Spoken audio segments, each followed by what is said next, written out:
সহযোগিতা অব্যাহত থাকলে আগামী 10 দিনের মধ্যেই তৈরি হবে জাতীয় সনদ, জানিয়েছেন ডক্টর আলী রিয়াজ।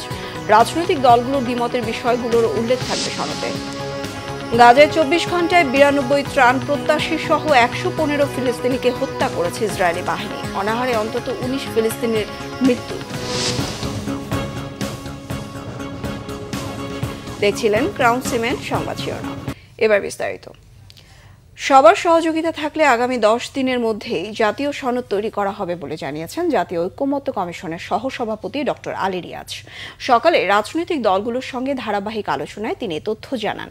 ডক্টর আলী রিয়াজ বলেন, কমিশন জোর করে কিছু চাপিয়ে দিতে চায় না।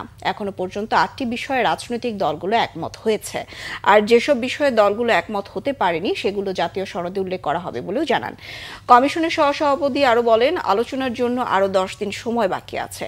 আজকের বৈঠকে প্রধানমন্ত্রীর একাধিক পদে থাকার বিষয়টি আলোচনা হবে। এছাড়াও রাষ্ট্র পরিচালনায় সংবিধানের 4 মৌলিক বিষয় নিয়ে আলোচনা হবে বলে জানান ডক্টর আলী রিয়াজ।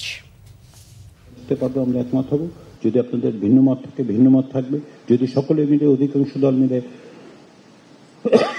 দুঃখিত যদি আমরা মনে করি যে এটা আসলে আমরা বিবেচনায় রাখতে পারবো না, তাহলে সেটা বাদ দেওয়ার ব্যাপারে কমিশন কোনো অবস্থা নেই। কমিশন মনে করে যে এগুলি গুরুত্বপূর্ণ, সেই কারণে উপস্থাপন করা হয়েছে, কিন্তু আমরা জোর করে কিছু চাপিয়ে দিতে চাইনি, কখনো চাইব না। কাপ্তাই হ্রদের পানি বৃদ্ধি পাওয়ায় বিদ্যুৎ উৎপাদন বেড়েছে। হ্রদের পানি বৃদ্ধিতে কেন্দ্রের 5টি ইউনিট সচল থাকায় রবিবার রাত পর্যন্ত কাপ্তাই বিদ্যুৎ কেন্দ্রে 220 মেগাওয়াট বিদ্যুৎ উৎপাদন হয়েছে বলে নিশ্চিত করেছেন কাপ্তাই পানি বিদ্যুৎ উৎপাদন কেন্দ্রের ব্যবস্থাপক প্রকৌশলী মাহমুদ হাসান। তিনি জানান, রবিবার রাত পর্যন্ত এই কেন্দ্রের 5টি ইউনিট হতে সর্বোচ্চ বিদ্যুৎ উৎপাদন হয়েছে 220 মেগাওয়াট। এর মধ্যে 1 ও 2 ইউনিট থেকে প্রতিটিতে 46 মেগাওয়াট করে 92 মেগাওয়াট, 3 নম্বর ইউনিট থেকে 48 মেগাওয়াট এবং 4-5 নম্বর ইউনিট থেকে প্রতিটিতে 40 মেগাওয়াট করে 80 মেগাওয়াট বিদ্যুৎ উৎপাদন হয়েছে। এর আগে চলতি বছরে প্রথমবারের মতো গত 14 জুলাই রাত পর্যন্ত এই কেন্দ্রের 5টি ইউনিট চালু করার পর সর্বোচ্চ 218 মেগাওয়াট বিদ্যুৎ উৎপাদন হয়েছিল। কাপ্তাই বিদ্যুৎ উৎপাদন কেন্দ্রের সর্বোচ্চ বিদ্যুৎ উৎপাদন ক্ষমতা 242 মেগাওয়াট বলে জানান।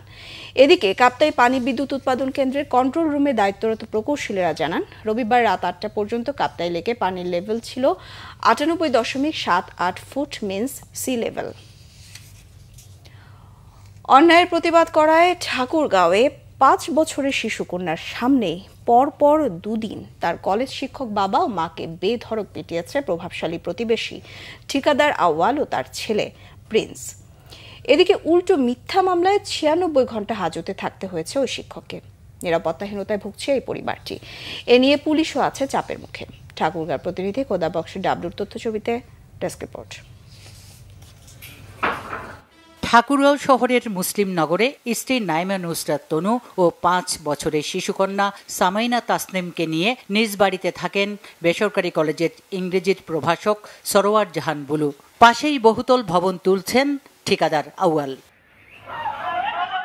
নির্মাণাধীন ভবনের ইট, রড ও পাথরের টুকরা শিক্ষক সরোয়ারের বাসায় অবিরাম পড়তে থাকায় প্রভাষক বুলু বিষয়টি ঠিকাদার আউয়ালকে জানান গত 4 জুলাই।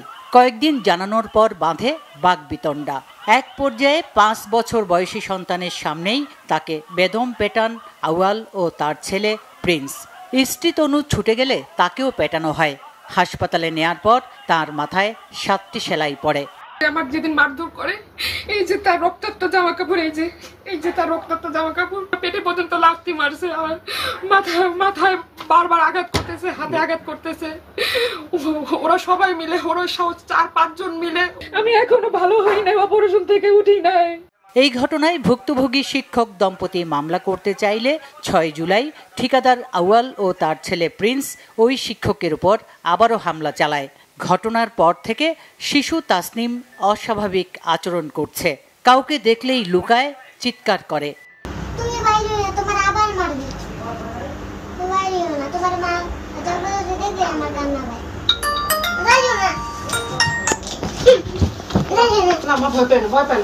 তারা গালিগালাজ করে, এক পর্যায়ে আমাকে বেদম প্রহার করার সময় আমার ওয়াইফ আমাকে সেভ করতে আসে। তখন আমার ওয়াইফের মাথার পিছনে তারা বাড়ি মারে। এ ব্যাপারে অভিযুক্ত ঠিকাদার আউয়াল বলেন, এটি তেমন কিছু নয়, ঘটনা মিটমাট হয়ে যাবে। ঘটনা একটু ঘটছে, এটা ঠিক আছে। জি জি জি। কিভাবে ঘটছে, হ্যাঁ জি, ওই জন্যই বলছি যে কিভাবে ঘটলো বা কি সমস্যা গুলো হবে উনিই বলবে। আমরা সম্পূর্ণ দায় দায়িত্ব ওনার কাছে। শরীফ ভাই বিএনপি ওনাকে ঋণ দেন, আপনি এ ব্যাপারে উনি সব বলবে। 2 দিনের ঘটনার সিসিটিভির ফুটেজ ছড়িয়ে পড়েছে সোশ্যাল মিডিয়ায়। শনিবার অভিযুক্ত আউয়ালকে আটক করা হলেও সঠিক বিচার নিয়ে সন্দিহান স্থানীয়রা। তাদেরকে আবার থানায় নিয়ে গেছে, কিন্তু এটা কি ঠিক? আমার প্রশ্ন, এটা কি ঠিক? এটা কিন্তু ঠিক, টাকার অহংকারে সবকিছু করা যায় না। পুলিশ প্রথমে ভুক্তভোগী শিক্ষক বুলু ও স্ত্রী তনুর অভিযোগ না নিয়ে উল্টো শিক্ষককেই আটক করে। তদন্তে তো কিন্তু কোনো বিল নাই, আমি কোন দিকে যাবো এটাই বুঝতে পারছি। ঘটনা হয়েছে কি, আমি পড়ে গেছি ফাটা বাসের টিপায়, কালকে একটু দেওয়ার লেগে একটা দিন ওয়েট করার লেগে।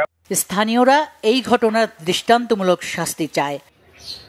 Bangla vision news desk. আন্তর্জাতিক প্রসঙ্গ। গাজায় 24 ঘন্টায় 92 ত্রাণ প্রত্যাশী সহ 115 ফিলিস্তিনিকে হত্যা করেছে ইসরায়েলি বাহিনী। ত্রাণ প্রত্যাশী ফিলিস্তিনিরা গাজার জিকিম, রাফা ও খান ইউনিসে ত্রাণ কেন্দ্রে হামলার শিকার হয়। একই সময়ে অনাহারে মৃত্যু হয়েছে অন্তত 19 ফিলিস্তিনের। রবিবার শুধু জিকিমে 79 ত্রাণ প্রত্যাশী ফিলিস্তিনিকে হত্যা করে ইসরায়েলি বাহিনী।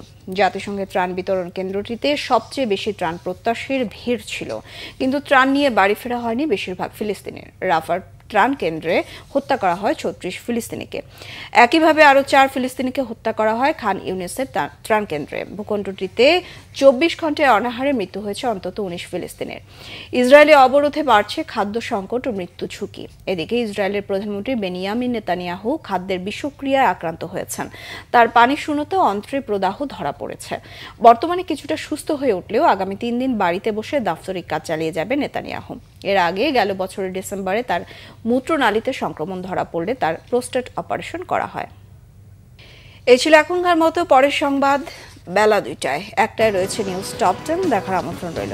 এছাড়া বাংলা ভিশন সংবাদ ও সংবাদ সংশ্লিষ্ট অনুষ্ঠান দেখতে ভিজিট করুন www.bbnews24.com ও facebook.com/banglavisionnews। সাবস্ক্রাইব করুন youtube.com/banglavisionnews।